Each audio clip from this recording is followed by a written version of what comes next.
राधे राधे। माई math channel में आपका स्वागत है। आज की इस वीडियो में आप सीखेंगे nth order derivative of y equal to log a x plus b. इससे पहले मैंने दो वीडियोस बनाए थे जिसमें एक में डिस्कस किया था ए एक्स प्लस बी की होल पावर m के लिए और दूसरे में एक्स प्लस बी की होल पावर -1 के लिए। दोनों का हमने nth ऑर्डर डेरिवेटिव सीखा था। ठीक है, यदि आपने नहीं सीखा है और आपको सीखना है तो लिंक डिस्क्रिप्शन में प्रोवाइड कर दूंगी, आप सीख लीजिएगा। चलिए अब हम स्टार्ट करते हैं। यहाँ पे देखिए इसके nth ऑर्डर के लिए पहले मैंने इसके स्टेप्स बताए हैं कि कैसे ये फॉर्मूला आया। आपको ये आना चाहिए, है ना। कई बार आपसे फॉर्मूले में गलती हो या मान लो आपसे पूछ लिया जाए कि इसको डिराइव करो तो ये आना चाहिए। बाकी इस फॉर्मूला इसको याद रखेंगे ना तो क्वेश्चंस आप इजीली कर पाएंगे। तो देखिए आपको y दिया है, आपने y1 निकाला। y1 का मतलब क्या है, इसको x के रिस्पेक्ट में डिफरेंशिएट किया तो क्या आएगा। log x का डिफरेंशिएशन क्या होता है 1/x, तो log ax प्लस बी का क्या हो गया 1/ax प्लस बी। और फिर हमने ax प्लस बी को डिफरेंशिएट किया तो क्या मिल गया a। ठीक है, फिर y2 यानी कि इसको डिफरेंशिएट दोबारा किया तो उसको जब डिफरेंशिएट किया जैसे 1/x है, अगर हम इसको डिफरेंशिएट करते तो क्या आता है माइनस का 1/x², है ना। तो 1/x प्लस बी को किया तो माइनस का 1/ax प्लस बी का होल स्क्वायर आ गया। जहाँ x था वहाँ हमारे पास ax प्लस बी है। अब हम इस ax प्लस बी को करेंगे तो क्या मिलेगा, एक और a मिलेगा तो a² हो जाएगा। फिर से इसको डिफरेंशिएट करेंगे तो ये आ जाएगा। फिर y4 आ गया। तो अब आप इसको करके देख लेना, है ना। अब आप पैटर्न ऑब्जर्व करेंगे, जितनी पावर यहाँ पे जितनी बार डिफरेंशिएट कर रहे हैं उतनी पावर एक ही है। ठीक है, तो यहाँ पे n बार करेंगे तो एक ही पावर n आ गई। ओके, फिर आप माइनस देखो क्या हो रहा है, 2 में 1 माइनस है, थर्ड वाले में 2 है, फोर्थ टाइम जो किया उसमें 3 माइनस है, तो n में क्या होंगे n-1 होंगे माइनस, तो -1 की पावर n-1 आ गई। और जितने माइनस है उतने का ही फैक्टोरियल है, तो माइनस कितने थे n-1, तो फैक्टोरियल भी किसका हो गया n-1 का हो गया। ठीक है, और ax प्लस बी के पावर जो है वो सेम चल रही है, 3 में 3, 2 में 2, 1 में 1, तो n में क्या होगी n। ठीक है, जो मैंने आपको 1/x प्लस बी बताया था ना, उस पावर n+1 हो जाती है। क्यों, क्योंकि ऑलरेडी एक तो वो रहती है ना टर्म नीचे ax प्लस बी, तो इसीलिए n टाइम करने पे n+1 हो जाता है। और उसमें यहाँ पे n-1 की जगह n आता है, यहाँ पे भी n-1 की जगह n आता है, बस इतना सा फर्क होता है। और यहाँ पे भी एक बढ़ गया, यहाँ पे भी एक बढ़ जाता है और यहाँ पे भी एक बढ़ जाता है, मतलब यहाँ पे n+1 हो जाता है। ठीक है, तो एक याद है और दूसरे को भी आप उसको समझ के कि दोनों में क्या डिफरेंस है इस तरीके से अच्छे से याद करना। अच्छा, एक और इसका स्पेशल केस, क्योंकि हम log ax प्लस बी पढ़ रहे हैं तो a को 1 और b को 0 करेंगे तो log ax प्लस बी जो है वो क्या बन जाएगा log x, है ना। log ax प्लस बी में a को 1 किया, b को 0 किया तो क्या बना, ये log x बना।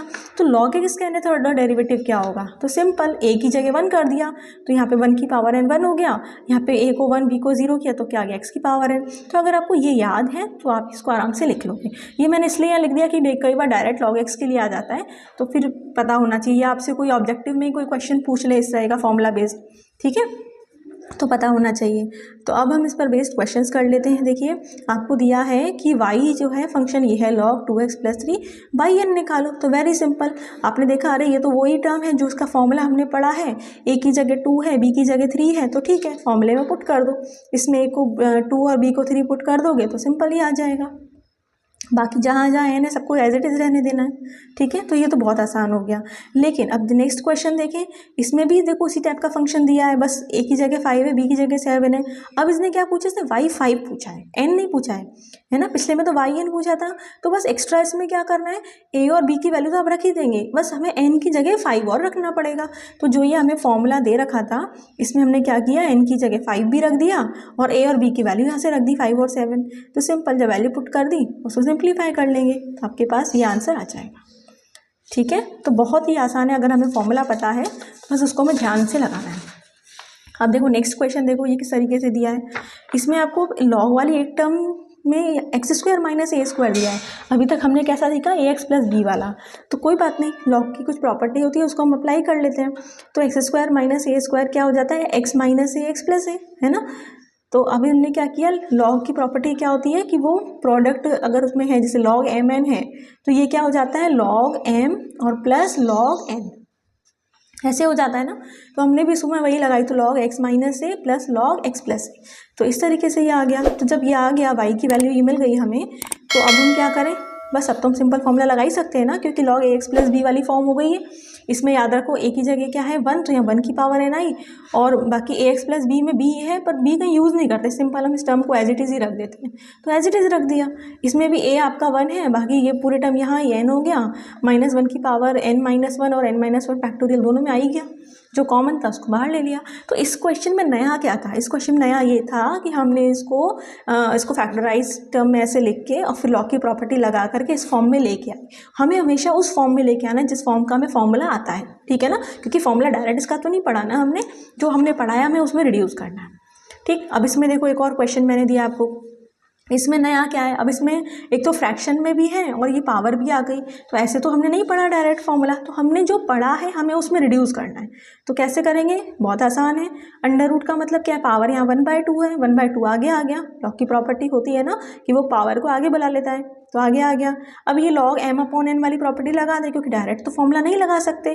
तो log m/n क्या होता है, log m minus log n, है ना, ये आपको पता ही होगा कि log m/n क्या हो जाता है, log m minus log n। ठीक है, तो अब हमने जब इसमें इसको अप्लाई किया तो ये क्या बन गया, log 2x + 1 minus log x - 2। ठीक है, फिर से हमने फॉर्मूला लगा दिया दोनों के लिए। तो जब फॉर्मूला लगा दिया तो ये आ गया, कॉमन जो था उसको बाहर ले लिया। ठीक है, तो आपको समझ आ रहा होगा। एक और देखो, इसमें क्या किया है, इसमें भी तो थोड़ा सा अंतर है, बस छोटे छोटे क्वेश्चन है, थोड़ा थोड़ा डिफरेंस है। आपकी प्रैक्टिस हो इसलिए मैंने इतने क्वेश्चंस लिए हैं। अब इसमें देखो log x + x² है, तो डायरेक्टली तो उसमें भी नहीं लग सकता। तो कॉमन क्या है, x कॉमन है, तो जब x कॉमन आ गया तो बन गया log x × a + x।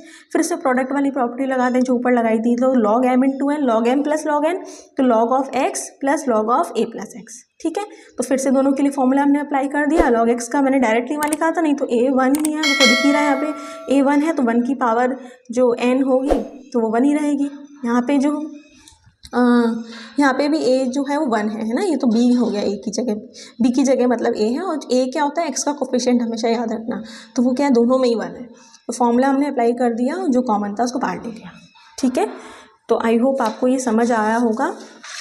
अब ये कुछ क्वेश्चंस हैं आपके लिए, इसको प्रैक्टिस कर लीजिएगा, आंसर मैच करिएगा। वीडियो अच्छा लगा हो लाइक शेयर करें, और आंसर निकालने के बाद आप मुझे कमेंट करके बताएं कि आपके आंसर सही आ गए। ठीक है, wish you all the best, take care, God bless you, Radhe Radhe.